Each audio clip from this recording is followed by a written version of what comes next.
ये बताइए सिद्धांता हॉस्पिटल में क्या मतलब स्पेशलाइजेशन है?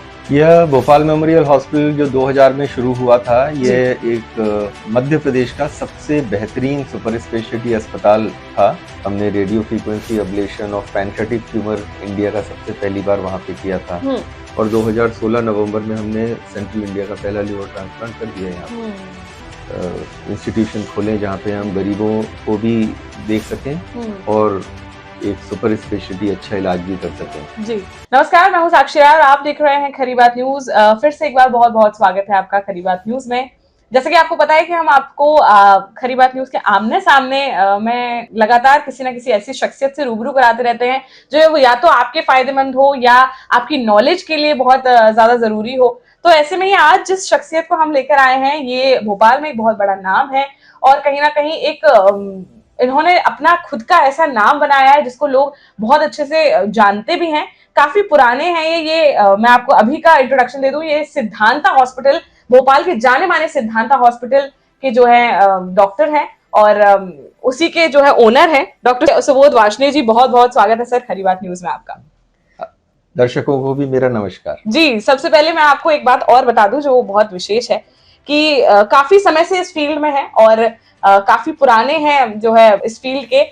भोपाल मेमोरियल हॉस्पिटल जो है उसमें इन्होंने करीबन 97 के टाइम पर की बात होगी। 2000 से 2014 2000 से 2014 जी, वहां पर 2000 से 2014 के बीच में रहे और आपको बताएं कि उस टाइम पे जो है उन्होंने फर्स्ट लेजर सर्जरी करी थी और आपको बता दें कि उस टाइम पर ये करने वाले ये अकेले और सबसे पहले डॉक्टर थे भोपाल में। सही बात है? थोड़ा सा उस टाइम का एक्सपीरियंस पूछना चाहूंगी।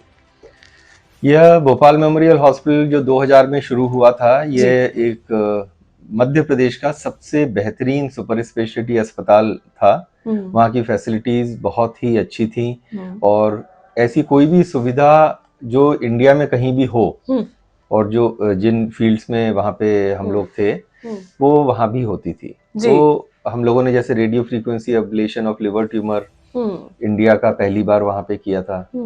वहाँ पे endoscopic radio frequency ablation of cholangiocarcinoma, यह हम लोगों ने विश्व का सबसे पहला वहाँ पे किया था। हमने radio frequency ablation of pancreatic tumour India का सबसे पहली बार वहाँ पे किया था। मध्य प्रदेश की बातें करें तो endoscopic ultrasound, GI physiology lab and DNB in GI surgery, ये तीनों मध्य प्रदेश में सबसे पहले हम लोगों ने वहीं पे इस्टेब्लिश किए थे। तो वहाँ पे हम लोगों ने बहुत अच्छा काम किया। अच्छा, ये जो फर्स्ट लेजर सर्जरी जो आपकी थी उसका एक्सपीरियंस पूछना चाहूंगी। मतलब कैसे किया, मतलब कैसे आप उसको सक्सेसफुल कर पाए? उस टाइम पे कोई प्रेशर नहीं था आप पे कि फर्स्ट लेजर सर्जरी कर रहे हैं? था क्या कि इंग्लैंड में मैं देखता रहता था। मैं जब 2000 में इंग्लैंड से लौट के आया तो वहाँ पे ये बड़ी रूटीनली होती थी रेडियो फ्रीक्वेंसी एब्लेशन। तो इसीलिए हम लोगों को इसको करने में कोई हिचकिचाहट नहीं हुई, कोई परेशानी नहीं हुई। स्ट्रेट फॉरवर्ड एक्सपीरियंस था तो बहुत आराम से हम लोग कर पाए। किस चीज का ऑपरेशन था ये लेजर का? लिवर में जो है ब्रेस्ट कैंसर की पेशेंट थी और उनका मेटास्टेसिस जो है लिवर में था।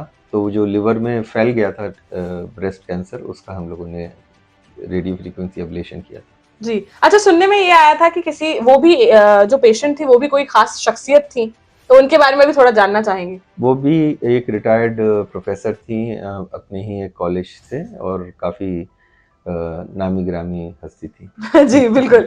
चलिए ठीक है, तो अभी फिलहाल मैं आपसे पूछना चाहेंगे सिद्धांता हॉस्पिटल से हैं आप, कब सोचा आपने कि आपको वहां से निकलकर भोपाल मेमोरियल हॉस्पिटल से निकलकर आपको सिद्धांता खोलना है? देखिए, सबसे अच्छी चीज भोपाल मेमोरियल में ये थी कि वहाँ पे अमीर का भी इलाज हम कर पाते थे और गरीब का भी। तो ये जो मॉडल था, ये मॉडल हम कंटिन्यू करना चाहते थे। जी। 2010 में जब से ट्रस्ट भंग हुआ तो उसके बाद ये अस्पताल पहले तो टाटा मेमोरियल हॉस्पिटल को चला गया था, तो वहाँ पे क्वालिटी बनी रही जी। पर उसके बाद जब ये आईसीएमआर को गया तो फिर उसका सरकारीकरण हो गया, जॉब सेटिस्फेक्शन खत्म हो गया जी, यूनियन बनने लगी। तो वहाँ पे जब जॉब सेटिस्फेक्शन नहीं बचा तो हमने कहा कि अब हम खुद का एक इस तरह का इंस्टीट्यूशन खोलें जहाँ पे हम गरीबों को भी देख सकें और एक सुपर स्पेशलिटी अच्छा इलाज भी कर सकें। जी। जैसे लिवर ट्रांसप्लांट हम लोग शुरू करना चाहते थे भोपाल मेमोरियल में, और 2008 से हम लोगों ने कोशिश की, पर 2014 तक हम शुरू नहीं कर पाए। जबकि 2015 में हम लोगों ने ये हॉस्पिटल शुरू किया और 2016 नवंबर में हमने सेंट्रल इंडिया का पहला लिवर ट्रांसप्लांट कर दिया यहाँ पे। अच्छा, ये बात पूछना चाहूंगी, करीबन 2015 के आसपास ये सेटअप हुआ होगा, तो हर डॉक्टर के करियर में वो एक या दो केस होते हैं जो उन्हें जीवन भर याद रहते हैं। कुछ ना कुछ ऐसे केसेस आपके भी लाइफ में रहे होंगे जो या तो बहुत क्रिटिकल होंगे या आपको उसमें बहुत मतलब इस तरीके की कोई सर्जरी करनी पड़ी होगी। कुछ ऐसा एक्सपीरियंस जो आप शेयर करना चाहें? पहला तो यही है कि जो फर्स्ट लिवर ट्रांसप्लांट हुआ था सेंट्रल इंडिया का, वो एक एक्सपीरियंस बहुत ही अजीब तरह का और अजब तरह का था, क्योंकि उसमें हम लोगों को ऑर्गन जो है इंदौर से लाना था, और चूंकि पहला हो रहा था पूरे सेंट्रल इंडिया में, तो उसमें लॉजिस्टिक और बाकी के मैनेजमेंट भी बहुत होते हैं। तो दैट एक्सपीरियंस कभी नहीं भूल पाएंगे हम लोग। जी। इसके अलावा 2-3 पेशेंट्स मेरे को हमेशा इसलिए याद रहते हैं कि एक ट्रॉमा वाला पेशेंट था जिसकी लिवर, स्प्लीन, इंटेस्टाइन सब जो है फट गई थी, और फिर उसकी हम लोगों ने मल्टीपल सर्जरीज की, और करीब 54 डेज में फिर धीरे धीरे वो तो ही रिकवर्ड। तो मतलब इस तरीके की भी सर्जरीज आपने की हैं, काफी टफ रहा है आपके लिए, मतलब आपका एक्सपीरियंस, डेली का एक्सपीरियंस जो है बहुत नाइस नहीं रहता होगा, मुझे लगता है। नहीं, ऐसा है कि देखिए, सच्चाई तो सब जानते हैं कि जिसने जन्म लिया है उसको एक दिन जाना है जी।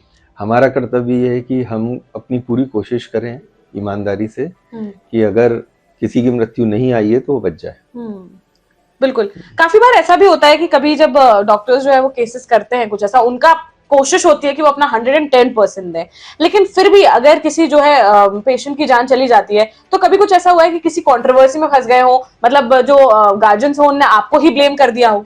ये होता है जी, और कई बार हुआ है जी। लेकिन मैंने ये देखा है कि अगर कम्युनिकेशन गैप नहीं रहे और यदि आप रेगुलर सुबह शाम इस तरीके के क्रिटिकल पेशेंट के घर वालों को पूरी जानकारी देते रहें और डॉक्यूमेंटेशन भी करते रहें, तो सबसे इम्पोर्टेंट होता है उनकी जो एक्सपेक्टेशंस हैं उसको रियलिस्टिक बनाना। और दूसरा है बिल्कुल सच्चाई से बताना कि भाई हम यहीं तक कर सकते हैं, इसके आगे हमारे हाथ में कुछ नहीं है, और यदि वो चाहें कहीं और लगता है उन्हें बेहतर इलाज हो सकता है तो ले जा सकते हैं। अगर आप ये सब करते हैं तो फिर मैंने देखा है ना के बराबर लोगों को शिकायतें होती हैं। मतलब ये आप लोगों को हमेशा ध्यान रखना होता होगा कि जो भी आप लोगों के सामने आ रहा है वो बिना हिचकिचाहट के, बिना ये सोचे कि नहीं जो है गार्जियन जो है वो दुखी हो जाएंगे सुन के, उनको साफ साफ बता देना ताकि वो अपनी जो एक्सपेक्टेशंस है उसी हिसाब से रखें, है ना?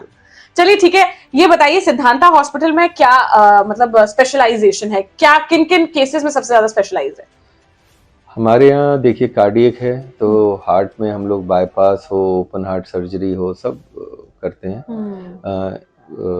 कार्डियोलॉजी है तो पेसमेकर है, स्टेंट्स हैं, डिवाइसेस हैं, ये सब होते हैं।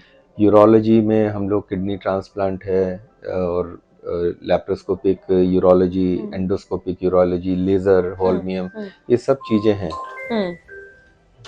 अच्छा, एक सवाल आपसे पूछना चाहूंगी कि जैसे कि मैंने ये एक और जो है डॉक्टर से भी पूछा था, लेकिन आप क्योंकि स्पेशलिस्ट हैं तो मैं पूछना चाहती हूँ, कोविड के बाद से हम लगातार देख रहे हैं, अभी मैंने आज भी मतलब यहाँ आने से पहले भी एक वीडियो देखी कि a man was playing badminton and he collapsed, मतलब हार्ट अटैक के केसेस बहुत ज्यादा आ रहे हैं, तो क्यों ऐसा हो रहा है?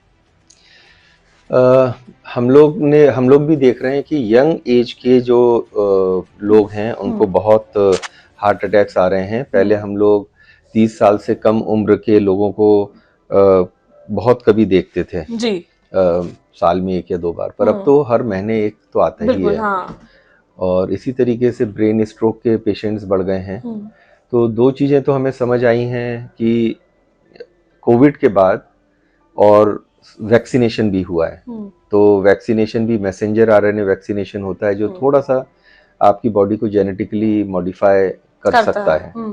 तो जो हम लोग कोविड के पहले थे, हमारी जो इम्यूनिटी कोविड के पहले थी, जो हमारी बॉडी किस तरीके से रिएक्ट करती थी कोविड के पहले, वो सब चेंज हो गया है। अच्छा। ये तो बिल्कुल है, हम लोगों को देखने मिल रहा है कि आजकल ये क्लॉटिंग्स बढ़ रही हैं, और ये जो आप बता रहे हैं कि सडन डेथ्स बढ़ गई हैं, हार्ट अटैक्स बढ़ गए हैं, ये सब उसी का कारण है कि हमारी immune system has changed and our coagulation system has change. तो कुछ मेजर्स हैं, सेफ्टी मेजर्स जो हम उसके लिए ले सकते हैं, या मतलब किन मेन रीजंस की वजह से होते हैं? स्ट्रेस की वजह से होता है या ओबेसिटी की वजह से होता है? क्या कुछ ऐसे रीजंस होते हैं? हाँ, ये आप सही कह रहे हैं कि यदि हम 5-6 चीजें अपनी ध्यान में रखें, जैसे कि वजन को कम रखें, खान पान अच्छा रखें, और जो इम्यूनिटी बढ़ाते हैं, इम्यून बूस्टर्स उनको लें, पानी खूब पिएं, एक्सरसाइज करें और स्ट्रेस कम रखें। अगर ये चीज करेंगे तो ये बहुत अच्छी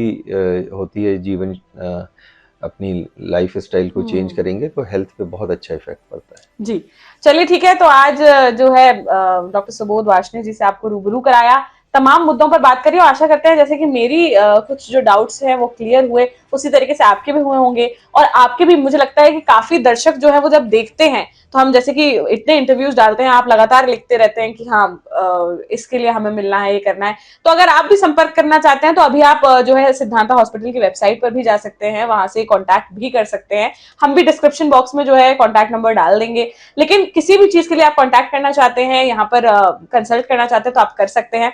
आज के लिए फिलहाल इतना ही। आपको ये एपिसोड हमारा कैसा लगा हमें जरूर बताएं, और हमें कमेंट बॉक्स में कमेंट करके जरूर बोलें। अगर आप चाहते हैं कि किसी और कुछ और सवालों का जवाब लेकर हम फिर हाजिर हों आपके सामने। आज के लिए इतना ही। बने रहिए हमारे साथ, देखते रहिए खरी बात साक्षी राय के साथ। नमस्कार।